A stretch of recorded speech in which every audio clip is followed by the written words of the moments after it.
Hi boys and girls, it's me, and I'm hoping that everybody enjoyed their July 4th holiday weekend. I know that Miss RW and I did and had a wonderful weekend. Visited some friends, went out to dinner, and we even today I changed the oil on one of the cars, and it was first real labor I've done on any of the cars since my condition. So.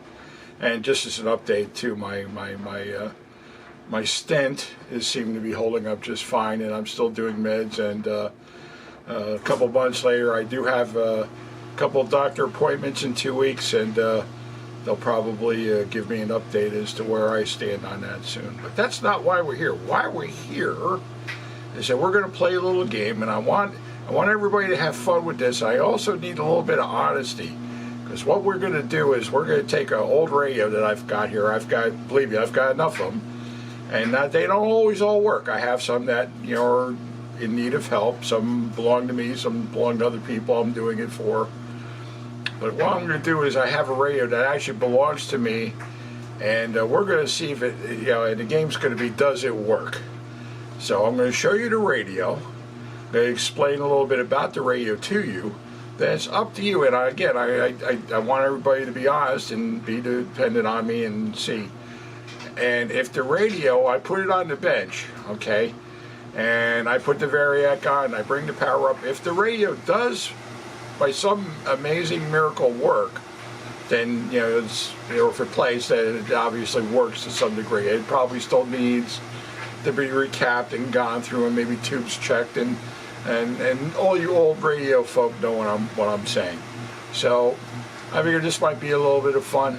So anyway, let's go to the other room, and this is kind of like my mini boneyard room, and we'll check to see what's there. And I have a radio kind of picked out for this, so let's go have a look at it. Okay, boys and girls, this is it.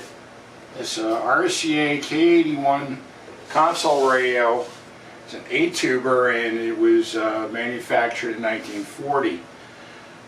Some of the now this radio has a rather nice looking cabinet. It's very attractive, and I rather kind of like it actually. I used to have a K105, which was the 10-tube version of this, and it was kind of ornate, but I kind of like these 3 openings here. Miss RW kind of likes the look of the radio too.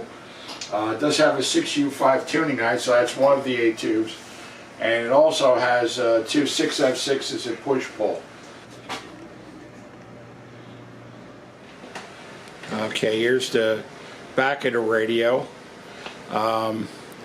The power cord is certainly not in the best shape, so for safety's sake, you can see this is just really pretty ugly looking and very much not unsafe. So I'm going to put a new cord on before we actually test it.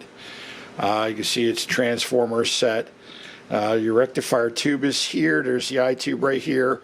Here's the 2 6F6s. They're not the original tubes were probably G tubes, but those are GTs. So if you want to see, let me see if I can zoom in a little bit to this tube layout for you. You can see it a little better. I don't know how well it's coming through on the picture there. Let me get some light on it. Maybe you can see it a little bit more. But anyway, there's a picture of the tube layout. Okay, and let me back this up a little bit here, and down low there's the speaker, and as you can see, this radio actually has a built-in antenna, which is cool. You could actually rotate this thing. This is one of the earlier radios that actually had a built-in antenna console wise. Zenith started to do it probably around, I think, 39 or 40. RCA started doing it, I think, in 40. I don't know if any of the 39 RCAs had them. If they did, and go ahead and make a comment. But what we're going to do is I'm going to take out that speaker, I'm going to take out the chassis, and I'm just going to lay it on the bench. I'm going to put a new cord on it, like I said. We're going to variac it, and if we start hearing heterodynes and not hum, and we could actually hear someone talking clearly, it's a player. So, okay, so you can place a bet with yourself and put it in the comments section before we do this. Okay, so matter of fact, stop the video now and then make the comment, and we'll put this on the bench. I'm going to pull this out in the meantime, and we'll see. Okay, boys and girls, the radio is out of the console cabinet. It is on my bench. I have since replaced this really ugly, awful line cord. We have a new line cord in place, which is now connected to the my Variac, my test box. And as you can see over just to the left of the console, I have the speaker upside down connected. And so what's next here is we're going to turn this guy on, bring the voltage up.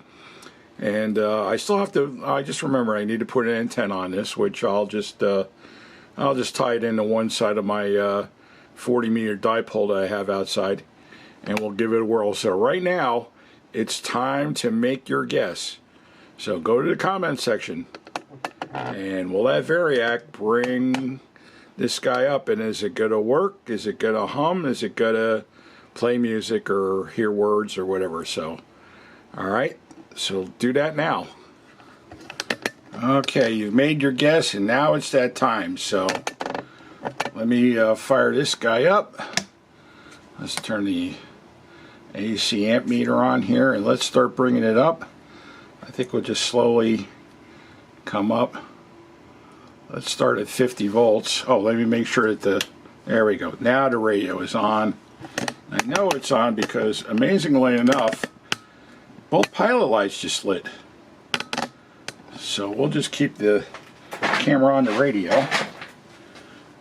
There we go. Let me just, there we go. I just need a little more space here. Let things soak a little bit. We're drawing about 11 milliamps.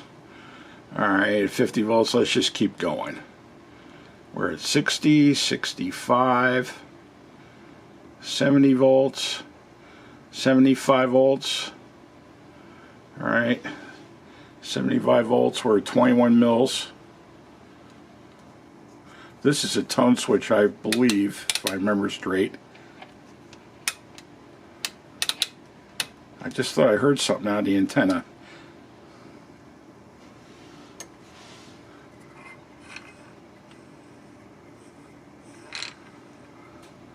I don't see any of the tubes lighting up, although it looks like they're really dirty, but I didn't clean them off either.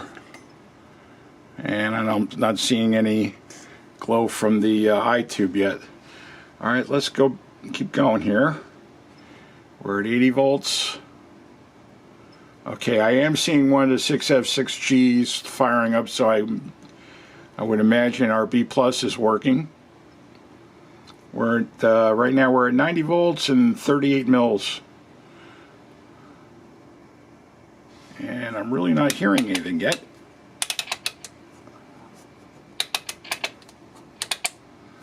I remember this was for different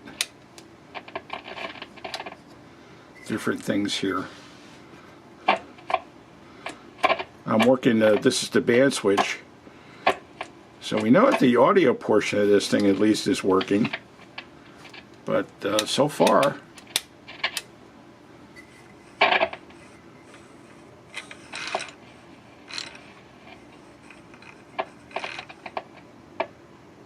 wait a minute, hold the phone.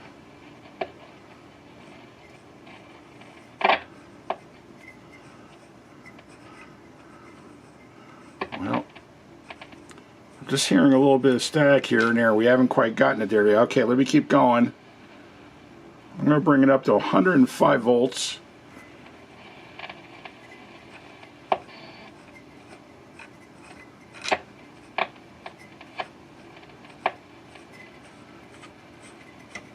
I'm not hearing anything yet. Oh, wait. Alright, if that's how she views Team, well, a little bit, but not a lot. It's just it's almost a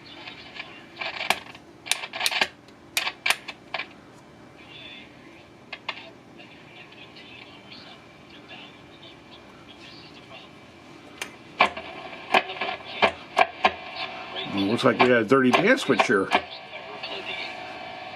James does not The radio is playing. That's at 105 volts. I'm not even all the way up there yet. See if I got any kind of eye. The iTube looks like it's stone dead, which is pretty much typical for any iTube radio I've bought, unless it's been done already. I just turned the light off to see, and it's not even dim. But the radio is a player, so if you said it's a player, you've guessed correctly. So I wouldn't go out to the store and buy a bunch of lottery tickets, though, but you made a good guess. Well, you had a 1 in 2 chance. So, and if you see in the back, let me pick this up, even 105 volts, those two tubes glowing on the chassis, those are the 6F6s. This guy is the, said on the side of tube 5Y3, so I'm taking that at face value. I didn't really check any of the tubes at all. So, alright. This is going to be a workable radio. I looked underneath the chassis and it looked like all the capacitors, for the most part, everything's pretty much original and untouched on this chassis. So the radio is going to need work, but it'll probably be nice when it's all tuned up and cleaned up and done. So, alright. Well, thanks for playing the game. I hope you enjoyed that. So again, this model K81, if you look at it, if you're curious to see what the schematic is, you can look at a K80 schematic from 1940 RCA, and it'll show you pretty much what the layout is. The deviations for the K80, K81, and I think there was a K82, there was just some differences in the style of the cabinet. So this particular one is a K81, but it's the same chassis, it's an 8-tuber. So. And no extra RF stage, by the way. It's just a 2-gang cap. Hey, thanks for watching. And if you like this video, give it a thumbs up. And hope to see you soon. Take care. Bye.